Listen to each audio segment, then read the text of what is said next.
Hello, hello. We've got another new mangaka on the channel, but if you've been following me on Instagram, it's definitely not, will not be new to you because this is a book by Nishioka Kyoudai titled Day of Salvation. So just to talk about Nishioka Kyoudai a little bit, I pretty much have nearly all of their tankobons published, and they had debuted in Garo, but towards the later half of Garo, probably in the 90s, and after Garo had stopped its serialization, they also moved on to Axe as well. So these are just some covers that they did for Axe, and Nishioka Kyoudai, what that means, what that translates to, is the Nishioka siblings.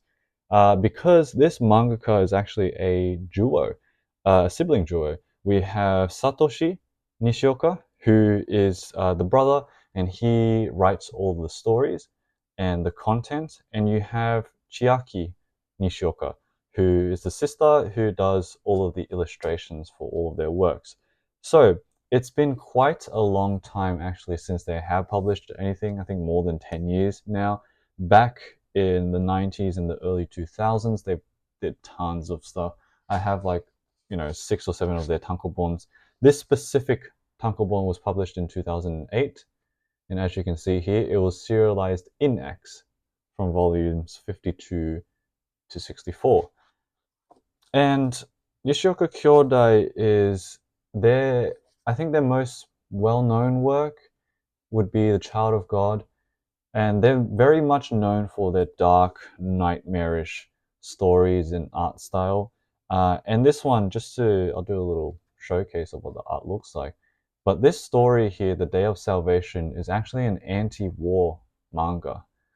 Specifically anti-war, it was intended to to showcase those ideas. And there's also like a little afterword at the back where Satoshi explains his intentions a bit more. But I wanted to go through this because it's been a while since this channel has been up, and I haven't showed any Nishioka works for some reason. So yeah, why not? Let's start it now.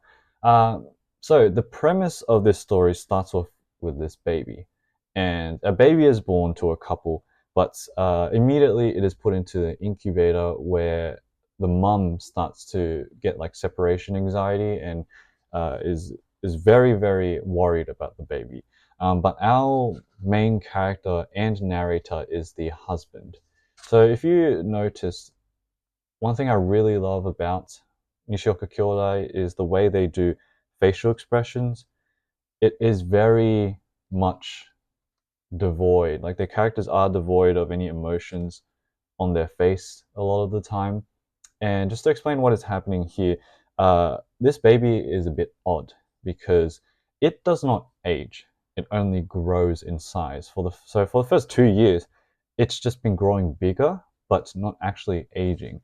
And the wife is very much attached to it, but the husband finds that extremely odd and weird. So there's a rift that is caused between the two. And another big thing about Nishioka Kyoudai is they love to do like blend reality and dreams. So like for example, this is the second chapter. This is titled The Fetus War. And not long after what happened in chapter 1, our main character steps outside of his house and he finds like a wasteland, scorched earth pretty much. And so it's because apparently there was a war that had happened right outside his home somehow. And there are soldiers, you can see soldiers that are picking at the ground with their bayonets because they're trying to find and kill all of these babies hiding in the sand or the dirt. And so, not intentionally, but one of them, like he goes to one of the fetuses or the babies and then picks one up, but it locks onto his finger. Like it starts sucking it and he cannot get rid of it at all. So he's stuck with this baby. And, coming back to what I was saying about the dreams and reality thing, it's hard to tell what is real and what isn't real. So in the case of this war, you know, when he goes back in the house and goes out again, he finds the neighborhood to be completely normal. So you already have these two worlds intersecting in the story, a war-torn one and just the normal one with his wife and his son. Uh, but what we have going on next in the story is that he travels to work and he finds a warehouse of just corpses. And of course, his boss is an extremely rude, arrogant person, just fires him on the spot. But this double page here is after he's fired. It's a very chilling one because the dialogue sort of tells us how the man has a feeling that maybe two of the corpses in the warehouse are his wife and his sons. And so you just have him checking them, all of them faceless. But Nishioka Kyoudai, they do amazing double page spreads in a lot of their works, and it just adds to the whole nightmarish quality of everything. What happens next is that he gets a ride back home, and um, he's just alone. He can't find his wife and his son. He goes and begins searching for them, but apparently they are still alive, but they're just at the in-laws' place. So still, we are unsure of what is happening. Why did he feel like his wife and child were dead? Why did they suddenly just appear at their in-laws' house? What happened to the war and all of those like babies that were being killed? Because you have components of both, like dream and reality. I mean, we don't know which one it is, but both worlds or dimensions intersecting because he still has this baby on him. So that's from the world or dimension that has that war that had happened, but he's now back in his reality where his wife and child are. And so he goes to the in-laws' house. The mother-in-law says that they don't want to see him, and he walks outside again to find these two gravestones that he still feels that like for his wife and child. So it's this back and forth of whether his wife and child are alive, and then out of nowhere he's just ambushed and shot by these un like faceless assailants with ray guns, specifically ray guns. So they're not normal guns; it's ray guns. And he's shot and he just falls. So just going over what had happened so far, we are very much unsure of the origins of the war, what's happening with his wife and child, what truly is reality, and what is a dream, or maybe in this case, more of a nightmare. And in this tankobon as well, there are two separate stories that feed into the main story. So I'm not too entirely sure what the term of it is, but I think this is Heiwa no Hi, so the Flame of Peace. It's a separate story about a man who is sort of like a beggar. He's going around in town with this flame of peace, and he explains the origins of it being from a civilization who were, or maybe a country that was uh, war torn, and this flame was passed on to signify their hope for the future. And he goes around asking people, all the adults, to light their candles with it and to give him like food in return. But the adults hate him, although the children love him. No matter what you do to the flame, it never is extinguished. You pour water on it, you try to do anything, it just doesn't go away.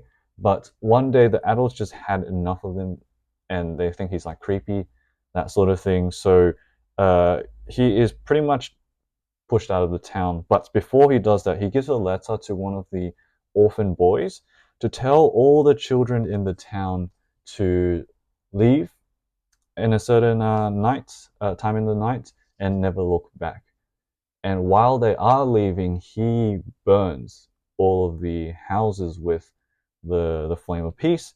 But one of the children breaks the rule and looks back, and then all of them look back to find their entire town or their parents just on fire. So it does remind me of the Pied Piper story, that tale, although I don't exactly remember what the Pied Piper was about. I just remember children being lured away by like their flute, like the melody. But when he comes back to the children, they have all turned into pillars of salt after they'd looked back when they shouldn't have. So salt, what is salt symbolic of? I'm not too entirely sure. Why do I feel that it might be religious? Right now, like with a lot of Nishioka works, it's very much open-ended, vague, a lot of different things you can dive deep into. So I don't know the answers for a lot of the things happening in this story and all the other stories, but it's just interesting to think about. But yeah, they've just turned it into pillars of salt, and that's the end of that first separate story. So it is not related to our narrator, the man and his child. It's uh, it's just a different tale entirely, but I guess it is still connected somehow. I'm not too entirely sure how. Maybe it's looking at, um, I don't know, looking at authority, maybe following authority blindly. I think it's you can interpret it in different ways, but yeah, I don't have a definite answer right now. So up to you in terms of how you want to see that. So when we come back to the main story, we are now at a detention center or a prison for political prisoners. So he was shot by the ray gun, but he's not dead or anything. And the prison is a bit odd because it's more like a playground than anything. But we find out that the point of this prison is to reduce all of these political prisoners to a childlike state so that they're not a threat anymore. Um, and our main character here just chills a little bit. The baby's still there, still holding on to him. But he does appreciate the peace for a bit, but he's dealing with kids, adult kids the entire time. It does get tiring. And the warden is like has this weird an odd outfit on. But this is where it gets a little more interesting. Uh, Another prisoner gets brought into the story into the jail, and he is said to be a communist. So what happens is that our main character and the prisoner, they start talking and they start having a giant conversation. So this conversation reveals a lot, but at the same time it reveals it doesn't it brings up more questions than answers. So the communist is talking about how a war had started, and what had happened was that like really advanced weaponry was starting to be used. The war was extremely devastating, and the main thing he talks about is how no one knew why they were fighting in the first place. And so there's a lot of debates and talk about capitalism and all that, and you know, capitalism being the pinnacle of humanity, because what humanity is like cannibalism. What makes a human? A human is our self-destruction, that sort of thing. A lot of ideological uh, issues and topics being brought up in this very, very big conversation and debate between our two characters. Um, and I really like these 2 pages here because it's just obviously the main character is also drawn differently, but it's just the two of them looking at each other after having such a big and very important conversation. Because what happens after is that the communist is set to be beheaded, and they are doing this on top of this, like in the playground for everyone to see. And as he is as the blindfold is taken off, his eyes are just so deep. That's, I think, how I like to describe it. The eyes being so deep and strong, and just it's staring into your soul, that sort of thing. And he is beheaded, and in just like a dramatic fashion, the head slides down and lands just looking at the entire crowd. But what happens after is that main character, he is also set to be beheaded as well, but he declares for everyone to perish, to vanish. And so the landscape starts to fade away until he's just by himself and he's back on the wasteland ground. So all that has disappeared. So again, another example of just things not seeming what they are, us not understanding what is really going on, because we are transitioning to, like, and we're like flowing back and forth between so many different events. But the next story is the second separate story we have. So we go away a bit from our main character and come to a story titled The Cat Zoo. This one is also very interesting, but I do think I have an interpretation of it, just my personal thing. A dad and a daughter are visiting a cat zoo. It's situated in a weird spot. It's on a ship, and they go in. The cats are in vending machines, also quite strange. The daughter wants to, get a cat, but while they are perusing, there's also like a cashier line, weirdly. While they are going around the store, the daughter is lost. She just disappears. So the dad is just running around trying to find her. But outside, he finds an unnamed and faceless person choking the daughter. He runs to the daughter, and that criminal just chucks the daughter into the ocean. And so there's this really, really weird ending where on the right you have the daughter floating in the ocean waiting to be saved, and then you have the thief running away waiting to be captured. So what the dad does is that he's stuck. He can't move because he can't decide whether to jump in and save his daughter or go after the thief. And the story ends with his indecision and him just holding the cat as the thief runs away and the daughter drowns. So what I thought about this was just looking at indecision. I think that was the main thing. If you relate it back to war and you relate it back to, I guess, not those who are fighting, but those who are watching, the indecision of, not doing anything, being a bystander, that sort of idea and notion, I guess. It was a really interesting way to show that. But the ending of that story is so, I don't know, it's so just, it just feels weird to think about, and it's very memorable for me at least. But yeah, so that was the second separate story. Like, if I'm trying to think of other examples of this sort of thing, I don't know the term of this part of like a story where they include separate tales into it. But I'm thinking of, like, Monster by Urasawa Naoki. I believe there was that picture book in there. Uh, the one of the monster, the goblin. I think that's another example of something like this. But yeah, just off the top of my head. So now we move on. We're getting close to the end.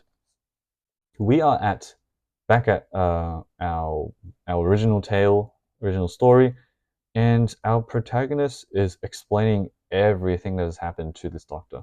Like, literally everything that happened in the book.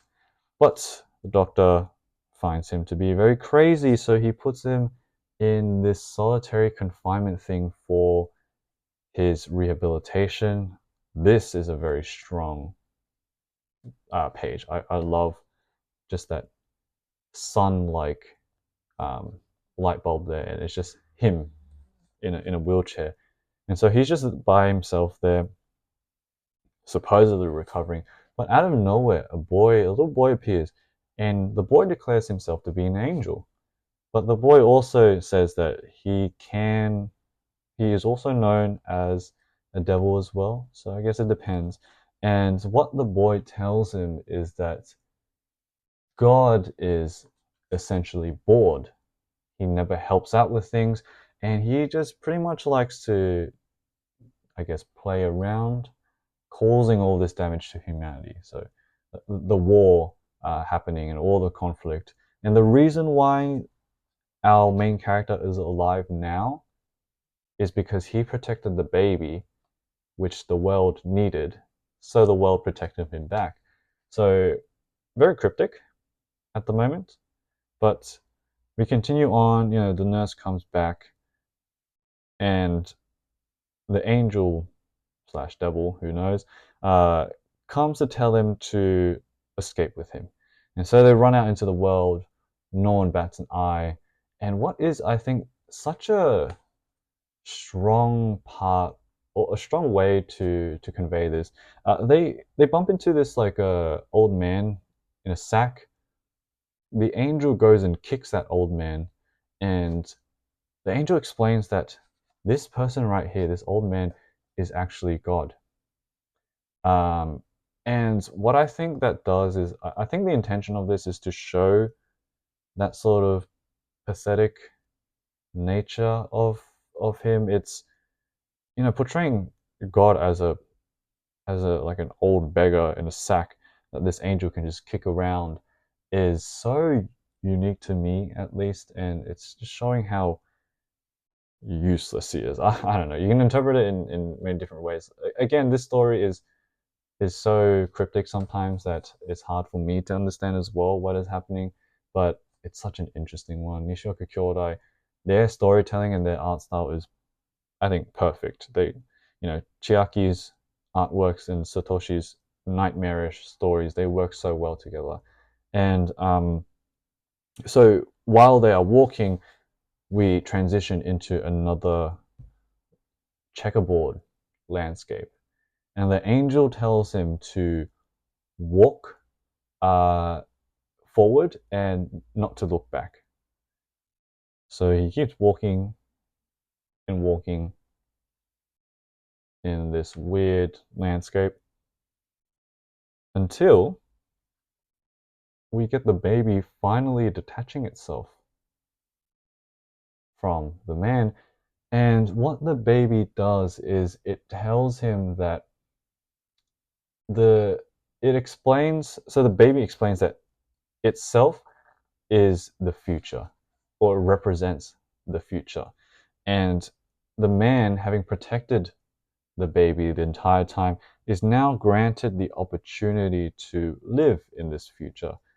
But our main character, he questions it because everything was taken away from him. His family, his job, the people around him, the war happening, and all of that. But the baby says, this was like, this ending of the story was a little bit hard for me to understand, but it's sort of like the baby saying, it was all worth it, or it's the key and the obstacle that he had to pass to be granted access to the future of humanity. Because essentially, in the world that he lives in his original world, it is sort of doomed by war, doomed by conflict and all of that. But he rejects the baby and turns back and walks away while the baby calls him a fool and shouts at him. So he returns to reality here. Right? So this is him walking away and the baby, calling him a fool. But he walks and returns to his family, his wife and his child, despite everything, despite giving the key to a future where I guess humanity continues to prosper. He goes back into the past, that same reality that he's used to, where I guess war exists, war will happen, and it is inevitable. And so now we come into the final chapter that is titled Into the Night, where the picture that we were shown here of the family, that's not actually them. That's more of like a visual thing than anything, because he returns back to the original reality he was from, where his wife still doesn't want to talk to him and his baby is, still the same baby that doesn't age, just grows.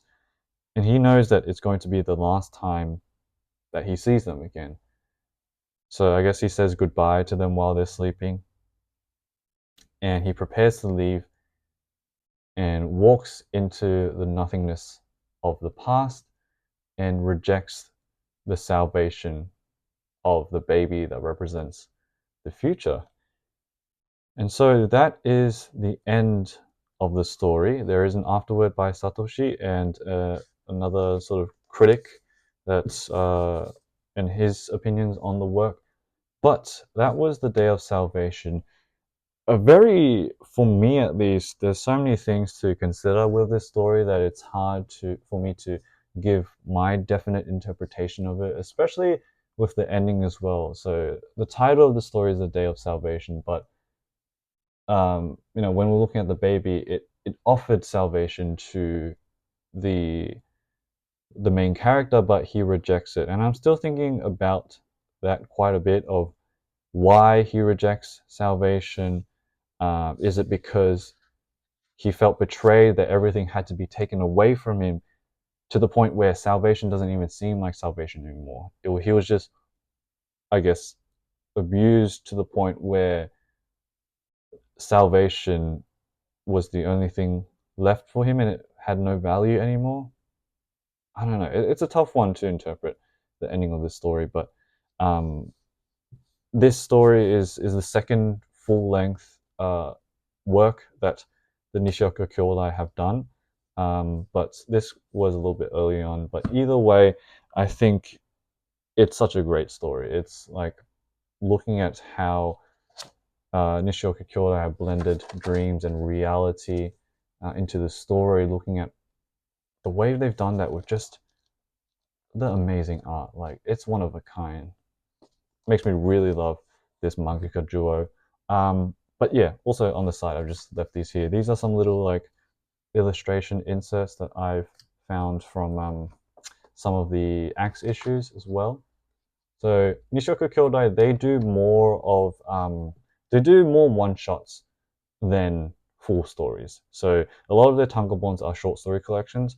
There are a couple of full tankobon stories like this, but more so on the short story side. So I hope you enjoyed this video. It was a long one and but a really fun one to talk about, just because of how complex the stories of Nishioka Kyoudai were. But yeah, I'll see you guys in the next one. Bye.